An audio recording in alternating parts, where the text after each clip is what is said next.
Pourquoi y a-t-il plus en plus de divorces aujourd'hui? Il y a plus en plus de divorces aujourd'hui, en nos jours, dans cette nouvelle génération, parce que cette nouvelle génération a perdu la notion des divorces. Est-ce que si quelqu'un décide de se divorcer aujourd'hui, est-ce qu'on peut voir ça comme un échec? Oui, le divorce est un échec. Que ce soit pour les bonnes raisons ou pour les raisons négatives, c'est toujours un échec plutôt pour moi.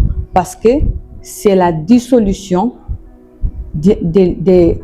dissolution légale du mariage.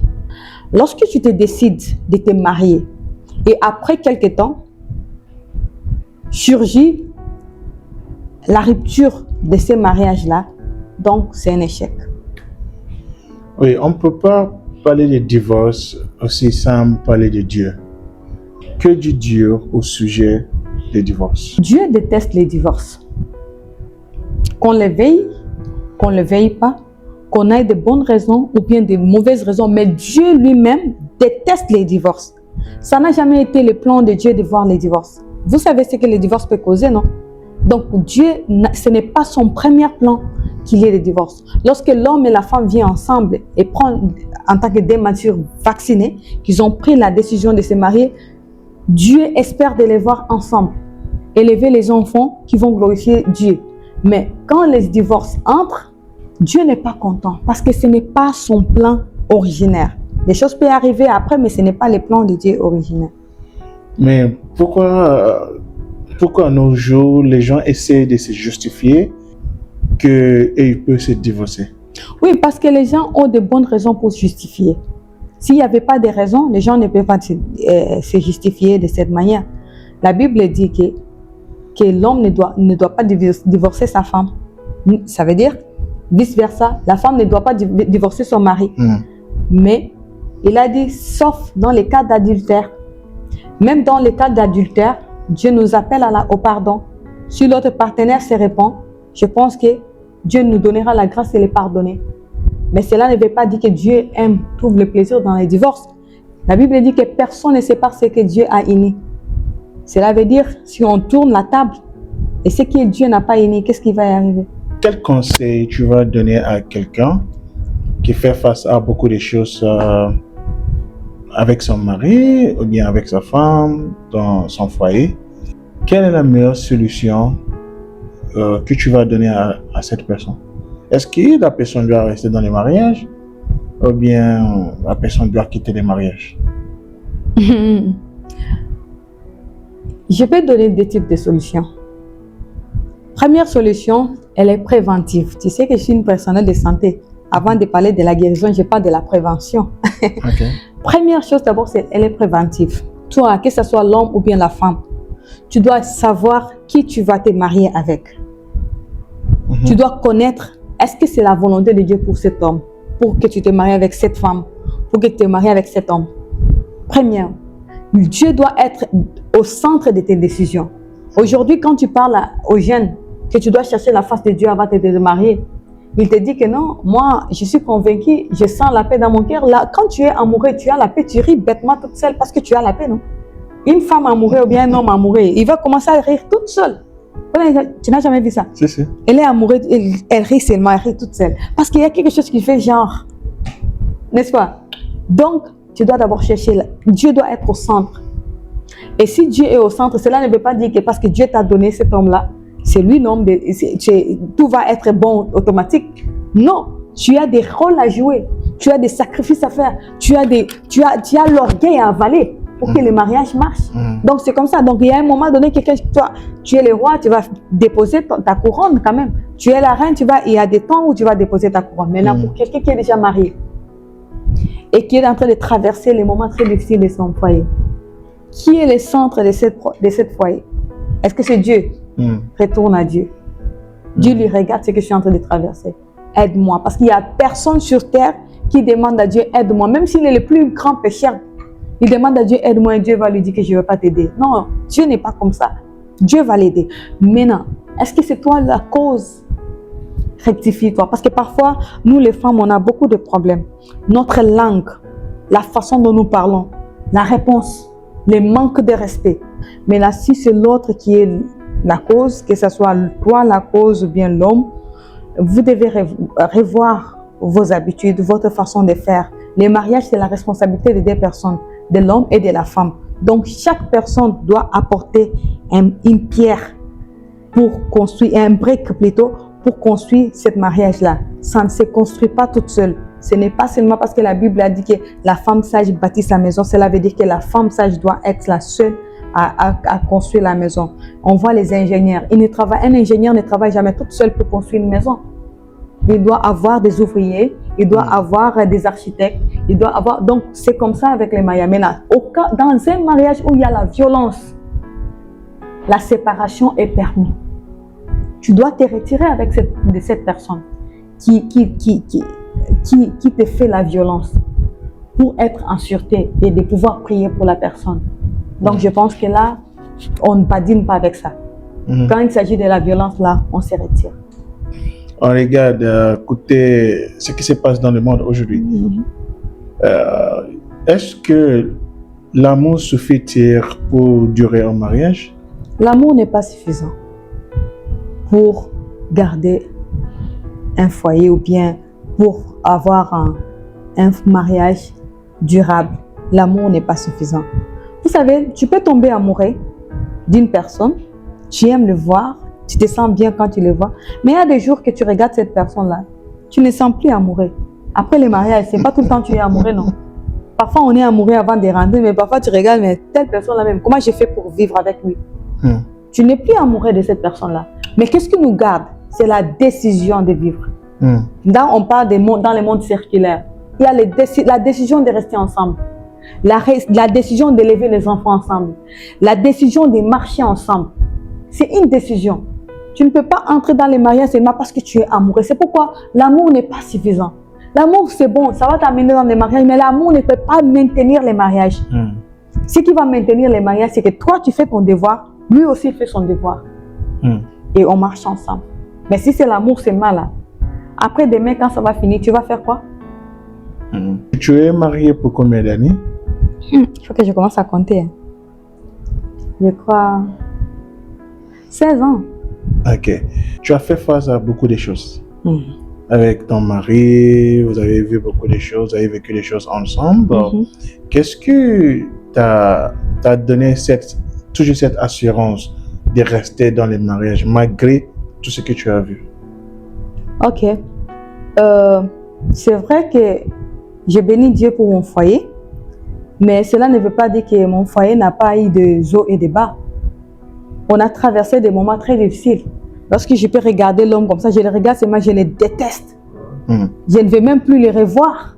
Je le regarde, je dis, mais pourquoi je me suis mariée avec lui? Mais tu sais, il y a quelque chose qui me retenait. Quelque chose qui m'empêchait de dire que je vais divorcer. C'est pas comme si je n'ai jamais eu d'envie. J'ai eu cette envie-là plusieurs fois. Mais il y a Dieu qui était au centre de notre départ. Dieu, il était l'auteur de ce mariage. Je ne me suis pas mariée parce que j'ai vu un homme élégant qui m'a attiré, qui m'a farauté avec l'argent. Je me suis mariée parce que je savais que c'était l'homme que Dieu a préparé pour moi. Et Dieu ne m'a pas donné un homme parfait. Il n'a pas donné aussi une femme parfaite. Dieu nous a pris ensemble des personnes, des inconnus avec des backgrounds différents et des personnes qui sont imparfaites. Et nous sommes venus ensemble avec la maturité de savoir que c'est Dieu qui nous a menés dans ce bateau et c'est lui le capitaine. Et chacun connaissait son rôle et chacun jouait son rôle. Ce qui nous a beaucoup aidé, c'est la transparence et le pardon. La transparence, c'est-à-dire que je n'ai pas eu d'envie de cacher des choses. J'ai voulu toujours être sincère. Je ne l'ai jamais vu comme le fils de quelqu'un d'autre. Je l'ai vu comme si c'était mon fils. Pourquoi? Ce que je ne voulais pas qu'on fasse à mon fils, je ne vais pas le faire cela. Et je l'amène, je l'accompagne. Quand il y a des situations, je les mets au courant. On règle les choses ensemble. On prie ensemble. Même quand il se sent tenté, je me sens tenté, on amène ça ensemble. On prie ensemble. Ouais, tu sais que tu es tenté, mais tu amènes ça à ton mari. Tu amènes ça à ta femme. Vous priez ensemble. Vous vous tenez. Vous savez seulement que dans ce mariage-là, il n'y a pas mon père qui m'a amené ici. Ce n'est pas son père qui l'a amené ici. C'est Dieu qui nous a amenés et nous avons les comptes à rendre à Dieu concernant ce mariage. Parce que si je fais des bêtises, je vais rendre compte à Dieu pour toutes ces bêtises que j'ai fait. Mais lui aussi, s'il fait des bêtises, il sait qu'il va rendre compte à Dieu pour tout ce qu'il a fait. Donc, les mariages pour nous, ce n'est pas quelque chose que nous qu'on a initié. C'est la mission de Dieu et nous avons peur de faire de n'importe quoi parce qu'il y a quelqu'un qui nous regarde. Merci beaucoup. Merci beaucoup. Quand j'ai fait des recherches sur l'Internet, je vois des statistiques sur les divorces. En France, environ 45% des mariages se terminent par un divorce. États-Unis, 40 à 45%. Au Nigeria, il n'y a pas de pourcentage donné. Parce qu'il n'y a pas beaucoup de divorces au Nigeria comme ça. Au Canada, 38%. En Angleterre, 42%. Maintenant, au Sénégal, ils ont dit que près de 400 divorces sont enregistrés chaque mois. Donc, quand tu fais chaque mois 400 divorces fois 12, ça te donne 4800 ou bien 4800 divorces par année. Comme ça, par année. Donc, si je regarde ces statistiques, pourquoi le Sénégal a-t-il beaucoup de divorces comme ça? Oui, il y a beaucoup d'éléments qui causent des divorces au Sénégal. Premièrement, les hommes sénégalais, vous allez me pardonner, je sais que vous me regardez, mais je vais dire la vérité. Les hommes sénégalais, ce sont des hommes très capricieux. Capricieux, c'est-à-dire? Ok. Un homme sénégalais, il est très capricieux, il est exigeant. Ce sont des hommes responsables, oui. Ce sont des hommes aimables, oui. Les Sénégalais prennent soin de leurs femmes, je suis d'accord. Les hommes sénégalais sont des hommes très capricieux. Les femmes sénégalaises sont aussi des femmes très capricieuses. Donc, ces deux défauts-là ne peuvent pas aller ensemble. Et puis, la belle famille. Et aussi, si aujourd'hui on peut dire les divorces, il y a 400 divorces qui sont enregistrés, je t'assure, il y a au moins 350 qui a été causé par la belle famille. La belle famille au Sénégal est souvent au centre des divorces, de beaucoup de divorces. Parce que la plupart des belles familles exigent leurs fils de rester dans la maison après le mariage. Donc tu amènes ta femme à la maison, ils vont maltraiter ta femme. La femme ne sera jamais une femme dans cette maison, sera une autre enfant qu'ils vont maltraiter. Mais une bonne. Une bonne, oui, une bonne de la maison. Même si elle est éduquée, elle travaille, on va faire d'elle une bonne. Elle va aller au travail, elle va fatiguer, elle va rentrer, on va l'exiger de faire du travail de la maison. Les belles-sœurs qui ne sont pas encore mariées, qui sont à la maison, qui vont maltraiter encore ces femmes. La maman des maris va maltraiter la femme. Maintenant, les hommes qui écoutent tout ce que les parents disent, si la famille n'aime pas la femme, l'homme aussi il est capable de te rejeter. Aussi, ce sont des hommes polygames. Et non seulement polygames, pas mal sont les adultères. Ils sont polygames parce que c'est la religion qui les permet. Mais après 4 femmes, est-ce qu'ils s'arrêtent là? Non, ils ne s'arrêtent pas là. Ils cherchent encore ailleurs. Certains sont responsables. Oui, il a juste sa femme, il ne cherche pas ailleurs. Il y a des hommes sénégalais très responsables. Qu'il a sa femme, ses enfants, il est vraiment raisonnable, il respecte, il protège et sécurise sa famille. Mais il y a certains qui sont devenus, c'est des hommes à femmes. Ça veut dire que draguer des femmes, c'est comme du jeu. Pour épouser la deuxième femme, c'est comme du jeu. Même s'ils n'ont pas les moyens qu'il faut pour épouser la deuxième femme, ils vont prendre. Et aujourd'hui, qu'est-ce qui se passe? La plupart des deuxièmes femmes, c'est elles-mêmes qui prennent soin d'elles-mêmes.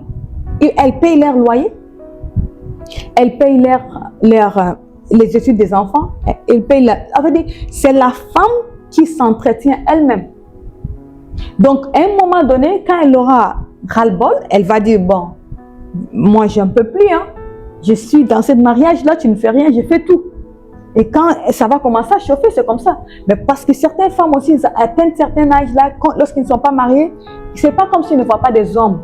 Et ils cherchent des hommes genre, oui, c'est elle, c'est lui que je veux. Même s'il est marié, je veux que lui. Je vais prendre soin de moi-même, mais quand même, je vais... Alors, les hommes savent déjà que les femmes sont en train de nous chercher. Donc, ils se positionnent comme des marios. Tu connais les marios? C'est les femmes qui sont entretenues par les hommes. Les hommes qui sont entretenus par les femmes plutôt pour moi. Et c'est ça, ce sont des causes du divorce. Les femmes immatures. Il y a beaucoup de mariages au Sénégal. Ce sont des femmes qui ne sont pas prêtes pour le mariage, mais elles sont prêtes pour la célébration du mariage. Ils sont prêts de faire plusieurs attaques. Quand tu attends les attaques, ça veut dire les changements de vêtements qu'ils vont faire le jour du mariage. Les photos qu'ils vont prendre, les vidéos qu'ils vont prendre, les trucs qu'ils vont poster là sur Instagram. Oui. Ils vont utiliser quel salon de coiffure, ils vont prendre quel... C'est ça qu'ils font. En fait, leur mariage, c'est ça leur définition de mariage. Mais la réalité qui vient après le mariage, ils n'ont pas encore défini ça. Et dès qu'ils rentrent à la maison, l'homme qui t'a mené tout le temps sorti, il t'a acheté des cheveux naturels, il t'a acheté des sacs de marque, des parfums de marque, des sorties. Et l'homme là te dit, regarde la réalité, je dois payer des factures, je vais faire ceci. Je ne peux pas tout faire ça. Oh, quand j'étais dehors là, il prenait soin de moi, mais maintenant il ne prend plus soin de moi. Là, c'est les problèmes qui recommencent. Donc, quel conseil tu vas donner aux hommes sénégalais pour au moins réduire les taux de divorce ici au Sénégal? Parce que ça commence à être comme si c'est une crise. Donc, quel conseil tu vas donner aux hommes sénégalais? J'aimerais que les hommes sénégalais changent leur comportement et leur façon de voir des choses. La manière dont tes parents ont géré leur mariage, c'est tout à fait différent aujourd'hui. À l'époque, ta maman ne travaillait pas. Elle était la femme à la maison. Elle prenait soin de tout. Elle prenait soin de sa belle famille, elle prenait soin de tout. Mais aujourd'hui, toi, tu as épousé une intellectuelle qui a fait les études. Elle peut prendre soin d'elle-même, elle peut même prendre soin de toi. Et tu ne peux pas exiger cette femme-là la vie qu'on avait exigée à ta maman. Cette génération, c'est la génération qui ne tolère pas de bêtises. Tu les trompes, ils te divorcent. Oui, nos mamans, même si leur mari les trompait, quand il venait, il va les donner de l'eau chaude pour laver. Il va masser leurs pieds. Alors, sachant bien que cet homme-là, il était allé voir ailleurs avec une autre femme, mais ils vont l'accueillir quand même. Ils vont les traiter comme un roi. Mais cette génération-là, tu essaies avec eux, ils vont te montrer ce que tu vas voir. Donc, à l'homme sénégalais, ne sois plus capricieux comme avant. Ta maman peut préparer matin, midi, soir, mais la professionnelle que tu as épousée là, elle va te chauffer la nourriture du frigo. Tu ne pourras pas manger matin, midi, soir la nourriture fraîche. Ça veut dire qu'on prépare matin, on prépare midi, on prépare le soir pour toi. Il y a des jours qu'elle va chauffer les tièdes pour toi, le frigo, parce qu'elle n'a pas le temps. Elle n'a pas le temps. Mais non, aussi, si tu n'as pas de moyens pour épouser une femme et les mettre dans son appartement ou bien une chambre seulement, il ne faut pas l'épouser. Parce que lorsque tu épouses une femme et que tu la ramènes dans ton foyer, ça veut dire que tu l'as juste transférée de la maison de son père à la maison de ton père. Quand est-ce qu'elle aura son propre salon? Quand est-ce qu'elle aura la photo d'elle avec ses enfants sur le mur de sa maison? Avec son mari. Avec son mari. Quand est-ce qu'elle va construire sa propre maison? Quand est-ce qu'elle dira que ces meubles-là sont pour moi? Alors que tout ce qu'elle a trouvé dans la maison, c'est pour ta mère. Ça, c'est l'injustice. Ta mère a eu tous ces meubles qu'elle a dans la maison. Elle a eu son foyer, mais tu l'as privée, elle, de son foyer. Parce que ta mère doit être à l'aise. Là, tu es immature. Tu n'es pas un homme fait. Tu n'es pas un homme mature. Tu es un bébé. Ils ne peuvent pas se marier. Oui. Tu ne devais même pas te marier parce que tu n'es pas prêt. Un homme qui est prêt à se marier, même s'il n'a pas de moyens, elle peut louer juste une chambre. Il va vivre là-bas avec sa femme. Et avec le temps, Dieu va les bénir et Dieu va les lever. Tranquille. Mais non, toi, tu restes dans la maison de ton père, tu n'iras nulle part. Si Dieu voulait te donner 3 millions par mois, mais regarde que tu n'en as pas besoin, tu es logé chez toi, il va te donner 400 000 par mois parce que tu es un enfant. Mais si tu as beaucoup de responsabilités, Dieu te donne des moyens. Donc, arrête d'amener ta femme dans la maison de ta mère. Donne-la sa propre maison. Et arrête de laisser tes sœurs prendre le dessus de ta femme. Et si je voulais parler aussi aux femmes sénégalaises, le mariage, ce n'est pas pour les enfants. Le mariage, ce n'est pas pour les genres. Ce n'est pas pour les clock-it. Les mariages, c'est les choses réelles.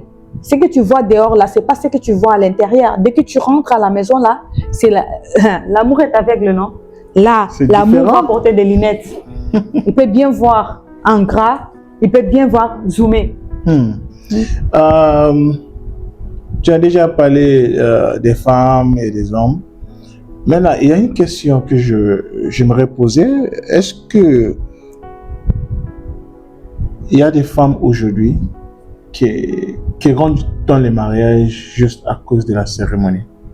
Mais bien sûr, il y en a en pagaille au Sénégal. Parce que mes copines se sont mariées, je vais me marier. Elle n'est pas prête pour les mariages. Elle n'est pas prête pour les mariages. Elle ne sait même pas dire pardon. Une femme qui ne sait pas dire pardon, est-ce qu'elle peut se marier? Dans les mariages, c'est un endroit où tu dis pardon même quand tu n'as pas péché. Oui, parce que tu veux que la paix règne. Un homme il t'accuse de quelque chose, mais tu sais très bien que tu n'as pas fait. Mais si tu montes, il va monter et le feu va éclater. Qu'est-ce que tu vas faire? Tu vas demander pardon. Mais après, quand il sera calmé, tu peux les redresser, tu peux les ramener à la raison. Et là, maintenant, tu vas voir que tu vas gagner parce que c'est lui maintenant qui va te demander pardon. Une fille qui ne sait pas dire pardon, elle veut courir dans les mariages. C'est pour faire quoi? Une fille qui dit que moi, un homme ne peut pas me parler comme ça. Tu vas dans les mariages, tu vas faire quoi? Tu vas faire quoi?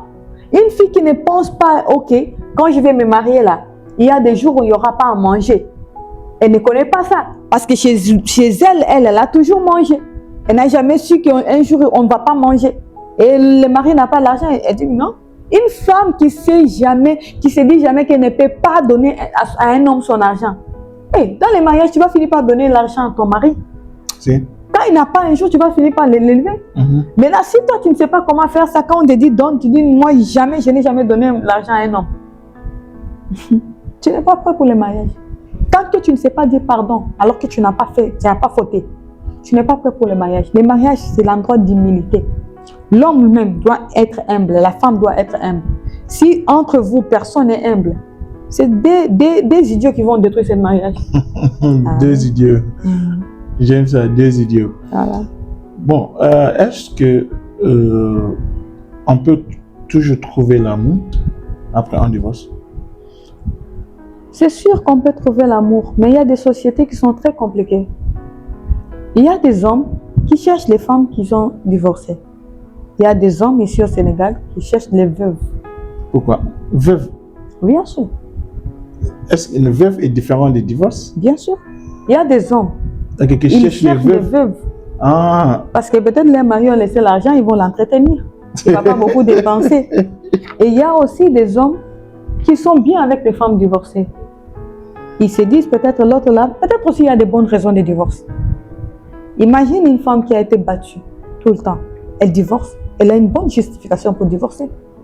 Et si un homme qui le marie, ce n'est pas parce qu'elle est divorcée, elle est devenue un cancer. Elle peut se remarier, elle peut faire sa vie. Elle doit y avoir des raisons. Il y a aussi des raisons très légitimes de divorcer au Sénégal. Oui, surtout les cas de belles familles. C'est les raisons légitimes pour divorcer, non? Parce que moi, là où tu me vois, je vois quelqu'un qui épouse ma fille et l'amène chez lui et sa mère ou bien ses sœurs commencent à maltraiter ma fille. Comment veux-tu que je me sens? Est-ce que mon souhait ne serait pas d'avoir ma fille chez moi à la maison en bonne santé qu'être là où tu as entendu la fille qui avait perdu sa vie dans la belle famille alors qu'elle était déjà passée dans la chambre et la belle famille mangeait juste devant sa porte? Personne ne l'a réveillée pour venir manger. L'enfant était là et puis même son mari ne la réveillait pas. C'est passé à la télé. Quelle méchanceté! Donc, alors si cette femme-là avait des problèmes avec quitter, donc c'est des divorces illégitimes. Donc, toutes les femmes qui divorcent au Sénégal, ce n'est pas parce que c'est elles qui cherchent des problèmes, mais parce que s'ils sont maltraités. Surtout la belle famille, c'est la première cause, comme je l'ai dit. Donc, elle va retrouver l'amour et elle mérite l'amour. Ok? Elle mérite quelqu'un qui les respecte. On ne peut pas condamner la femme sénégalaise parce qu'elle a divorcé et on va l'attribuer toute la faute. Non. Souvent, aujourd'hui, notre société t'indexe parce que tu as divorcé. Mais ils n'ont jamais pensé les causes de ton divorce. Personne ne va rechercher les causes. ils vont te dire, mais c'est la femme divorcée. Qui vous a dit que la femme divorcée ne va pas bâtir la vie d'un autre homme? Vous qui maltraitez vos femmes là, les gens qui vont quitter, des cieux va les donner des bons maris. Ils ne vont pas rester célibataires. Aujourd'hui, certains pensent que si je te divorce, qui va t'épouser? Mais ce n'est pas au Sénégal. Au Sénégal, tu divorces une fille là. Tu t'assures, un bon mari va venir le prendre. Surtout quand elle a déjà chuchoté dans les oreilles et que la femme a essayé de lui parler, c'est de la traverser. Aïe, il va parler. Nous, la femme sénégalaise, nous savons bien s'exprimer. On va bien lui dire ce que j'ai traversé dans la belle famille. Elle va dire que je vais te penser. Et quand elle va te donner les pansements là, tu vas oublier même l'ancien. Ah oui. Donc, elle va trouver l'amour. Mais parfois, elles sont très mal jugées. Parfois, les hommes ont peur d'eux. Ils se disent, mais si l'autre, elle l'a quitté, elle était quoi? Qu'est-ce qu'elle a fait pour qu'on la quitte? Elle était comment? Et parce qu'il n'a pas cette opportunité d'aller voir l'autre pour lui demander. Même si il allait vers l'autre, l'ancien mari, pour lui demander, il ne va jamais lui dire la vérité. Donc, il n'aura pas toutes les informations qu'il faut. Il va remettre son cas à Dieu. Parfois, non, les femmes sénégalaises ou bien les femmes en général qui divorcent, peut-être les femmes doivent commencer à passer sur les réseaux sociaux et dire les causes des divorces avant d'aller au divorce. Peut-être c'est là maintenant qu'on va l'écouter. Mais souvent, nous les femmes, nous sommes mal jugées.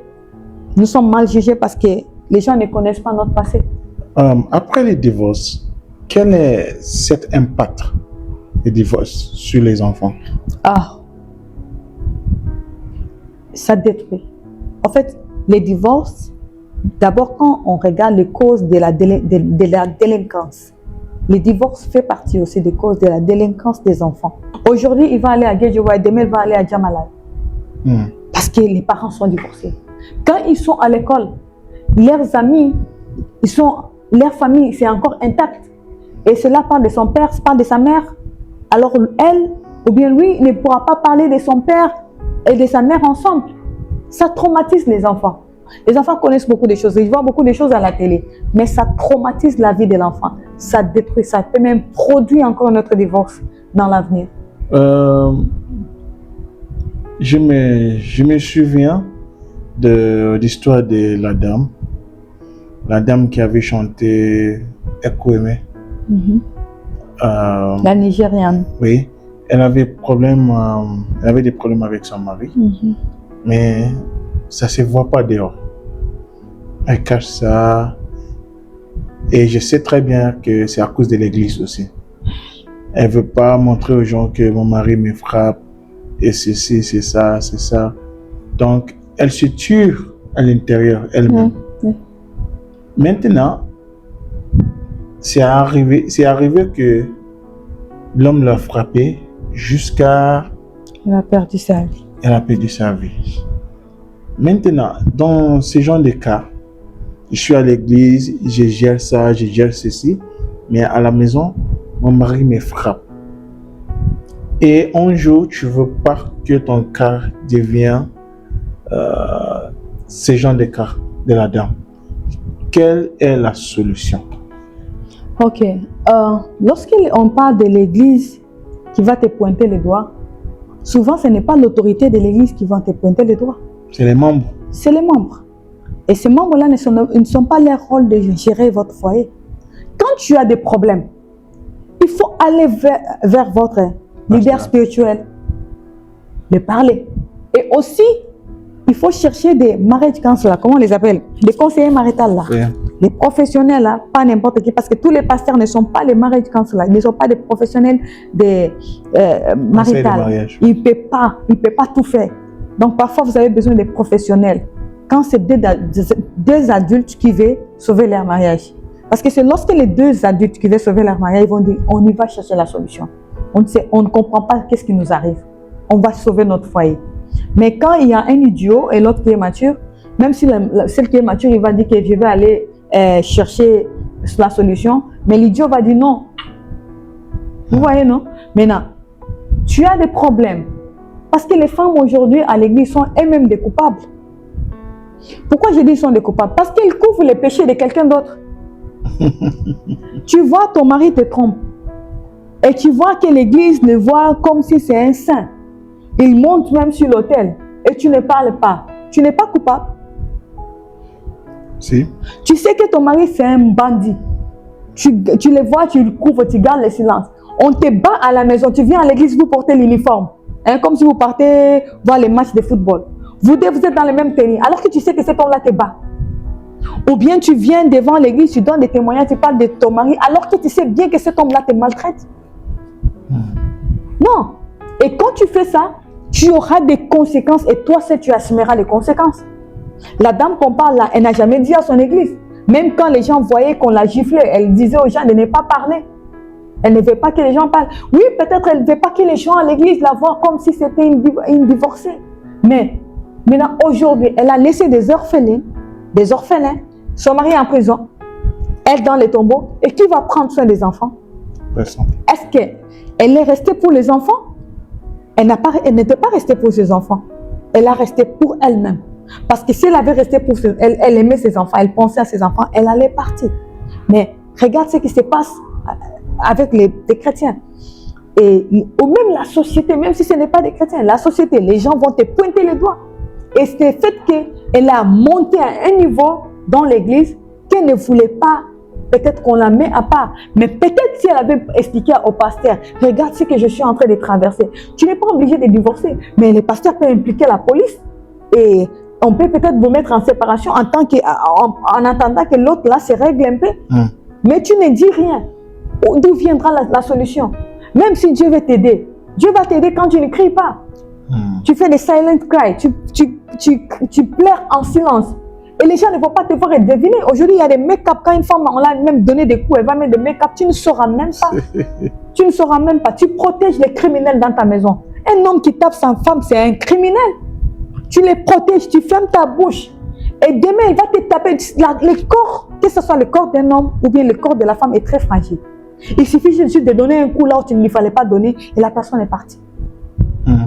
Maintenant, tu laisses tes enfants parce que tu voulais que la société te voit que tu es dans le mariage. Écoute, quand ça ne va pas, il faut crier. On te crée des problèmes là, crie. Si un voleur entre à ta maison, veut t'attaquer, qu'est-ce que tu fais? Tu cries. Tu cries au secours. Mais tu as un voleur qui vit dans ta maison, tu ne peux pas crier au secours et tu veux les protéger. Il va te détruire. Ce que tu as accepté dès le début là, ça va continuer jusqu'à ta mort. Donc il y a des choses que tu dois apprendre à l'arrêter. Celui qui te tape là, il a déjà pris le goût de te battre.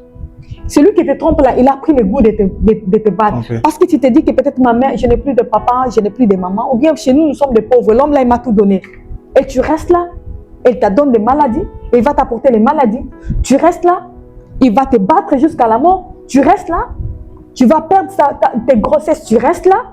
Et demain, quand tu vas perdre ta vie, lui, il a l'habitude. Mais ces hommes-là, quand tu te révoltes, même un maître, lorsque tu te révoltes, il s'arrête. Il faut les envoyer à la police. Hein.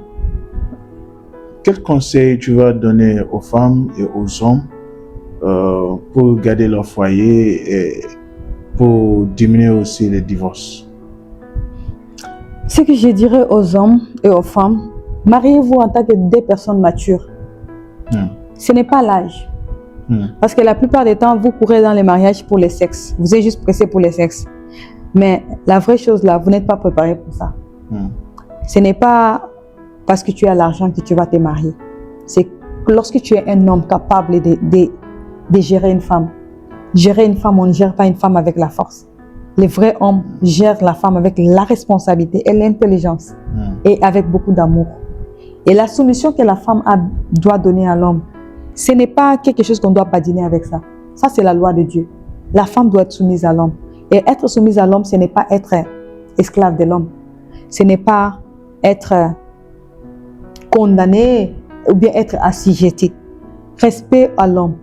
C'est juste ça. Respecter ton mari. Même s'il te dit quelque chose, si tu ne veux pas ça, essaie de donner d'une manière avec beaucoup de respect ta suggestion. Peut-être quand il va voir ça de cette manière-là, tu vois, les femmes qui sont soumises là, c'est eux qui contrôlent leur mari. Parce que, qu'est-ce que tu vas faire avec une femme qui ne te respecte pas? Et tu as une femme qui te respecte, tu vas tout donner. Tout. Oui. Maintenant, toi, un homme, tu te maries alors que tu es encore le bébé. Tu ne penses pas que tu dois gérer ta femme, mais tu laisses ta mère gérer ta femme, tu laisses ton père, tes sœurs gérer ta femme. Parfois, quelqu'un d'entre vous, même vos sœurs, commencent à chercher de vos anciens petits amis. Et toi, tu fais ça pour faire du mal à ta femme. Tu n'as pas protégé ta femme. D'abord, tu n'es pas un homme, tu es un garçon. Le mariage, ce n'est pas pour les garçons. Ce n'est pas parce que tu as 40 ans, tu te dis que tu es un homme. L'homme, c'est dans la tête et dans la responsabilité. Donc, tu dois être un homme mature, un homme fait, un homme capable de gérer son foyer sans l'intervention de son père ou bien de sa mère. Un homme capable, quand la femme amène sa folie, de la maîtriser avec du respect et de maturité. Tu dois aussi être une femme mature qui se prépare pour le mariage, pas pour les fêtes, pas pour les perruques, pas pour le maquillage.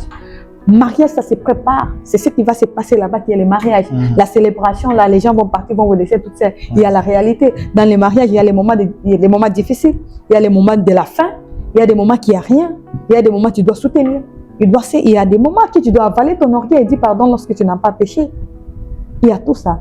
Donc, les belles parents aussi, restez en dehors de la famille. Laissez vos enfants faire leurs erreurs. Laissez vos fils gérer leur famille. La belle maman, toi, laisse ta fille rester dans son foyer. Arrête d'intervenir. Elle ne t'a pas acheté ça, elle ne t'a pas donné cette valise, elle ne t'a pas donné des millions. Tu veux utiliser ta fille comme une marchandise. Il y a des mamans qui, leur échec, ils veulent reprendre ça sur leur enfant. Parce que lui, il n'a pas eu un homme qui lui donnait beaucoup d'argent. Il veut que son enfant doit forcément avoir un homme qui lui donne beaucoup d'argent. Et lorsque l'enfant a trouvé un mari qui n'a pas beaucoup de moyens, et la maman de la femme va commencer à maltraiter la fille, l'homme bien dit à la fille de ne pas respecter son mari. Il ne faut jamais aller chez ta mère. Toi, un homme, ne va jamais chez ta mère ou bien tes soeurs ou bien ton père parler du mal de ta femme. Parce que là-bas, on va la détester. Si tu as des problèmes avec ta femme, parle-la. Si elle ne t'écoute pas, va chez ses parents. Explique-les, ils vont la parler. Toi, la femme aussi, quand tu as des problèmes avec ton mari, il ne faut pas retourner chez tes parents. Tu parles avec ton mari, s'il ne t'écoute pas, va chez ses parents. S'ils ne sont pas raisonnables, gère. Vous avez compris, vous avez attendu. Si vous n'êtes pas encore abonné à ma chaîne, s'il vous plaît, c'est pas trop tard. Surtout les francophones qui nous ont demandé qu'on fasse ça en français. C'est ça. Donc, s'il vous plaît, abonnez-vous. Que Dieu vous bénisse. Au revoir.